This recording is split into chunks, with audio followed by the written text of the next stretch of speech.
Napaglipasan man ng panahon, sinisikap ng ilang youth volunteers na muling buhayin ang makasaysayang Metropolitan Theater sa Maynila. Bukod sa paglilinis, nagsiseminar din daw sila para maunawaan ang kahalagahan ng dating sentro ng sining sa Asya. Balitang hatid ni Howie Severino.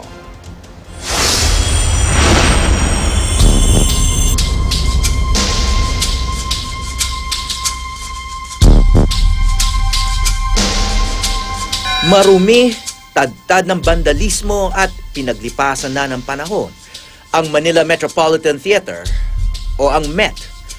Ang Art Deco design nitong likha ni Juan Arellano noong 1930 nangitim na dahil sa polusyon. Tila sumasalamin ang estado ng gusali sa minsay tiningalang siyudad na Maynila. Kwento ng namayapang si Kuya Germs na minsay nagtanghal dito. Sentro ng sining noon sa Asya, ang MET, at simbolo ng pag-unlad ng Pilipinas. Sarsuela, vaudeville at mga opera daw ang madalas tinatanghal dito. Hindi ko inabot. Sila Atang de la Rama. Nauna pa kayo na Dolphy. Oh, nauna pa yun, oo. Si Mami Katie de la Cruz, si Pilita, nakatungtong din dito. Lagi na lang ako nananawagan, kumakatok na, abay, ito'y isang bagay na dapat natin bigyan ng pansin.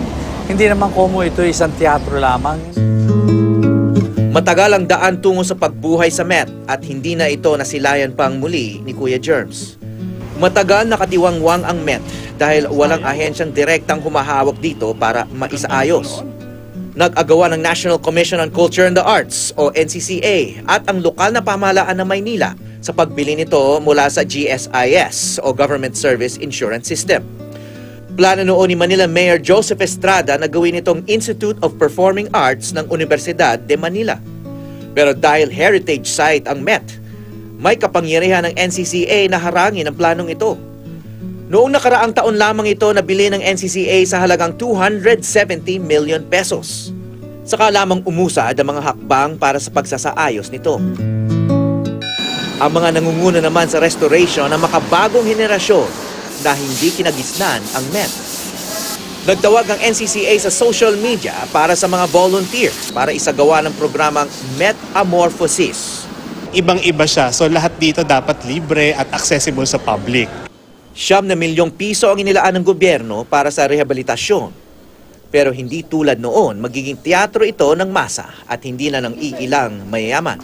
This might become one of the culture hub in Metro Manila. So it's a one-stop shop for arts and culture of the Philippines. Sumasailalim naman ang mga volunteer sa isang seminar para lubos na maunawaan ang kahalagahan ng MET. I think it's very important para sa atin na i-restore yung tulad nito ng Metropolitan Theater. Kasi we need to know the history that we had. So at least we know kung ano yung future, kung ano yung daan na dapat nating tahakin. Nagiging way siya para ma-encourage natin yung mga kabataan na tumulong kahit na hindi nila naabutan kahit hindi wala silang napanood dito. Sa mga susunod na cleanup drive naman ay magkakaroon ng pagtatanghal, tugtugan, at maging fashion show para kahit hindi pa man nagbubukas ang MET, ay maramdaman na ang sigla ng sining dito. Sa dami ng mga nag-volunteer, ipinaparaffle na ang slot para sa paglilinis sa MET. Sa mga nais pang mag-volunteer, maaring magtungo sa NCCA website. Patunay ang pagdagsa ng mga volunteer na marunong lumingon sa nakaraan ang kabataan. Kailangan lamang ipaunawa ang saysay ng kasaysayan. Howie Severino, GMA News.